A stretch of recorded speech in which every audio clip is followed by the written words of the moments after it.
چی می شود اگر شما ماشین خود را به دست زدن به توگمه اداره کنید؟ نامتان را در هوا نویسید و امضا گذارید. اولترالیپ شرکت مشترک از بریتانیا و کالیفرنیا با استفاده از موجهای اولترا صدا همین امکان را فراهم آورده است. اینجا کامera حرکت دست را ردیابی می کند. می توانید چشمتان را از راه نکنید ولی صدای توگمه را می شنوید.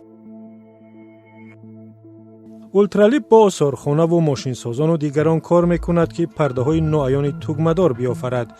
عینک های مجازی هم دارند که اطلاع را عین واقعیت به شما می رساند. با آمدن پاندمی اولترالیپ اختراعش را به رستوران و مغازه ها برد تا ویروس از انگشت به انگشت نگذرد.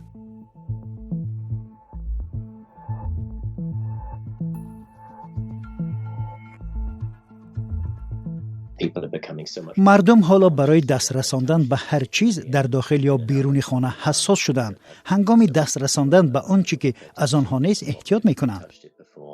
اندک وقت لازم است که استفاده این ابزار را آموزید. برای بلند کردن موسیقی، حرارت یا یافتن نقشه در ماشین دو حرکت ضرور است. این حرکت برای انتخاب است. دوم حرکت را که سر دادن دست است ما افتاندن میکروفون می‌نامیم. وقتی شما امر به ابزار میدهید احساس میکنید که به چیز دست میزنید. وقتی بالا بردن دست شما احساس تپش میکند.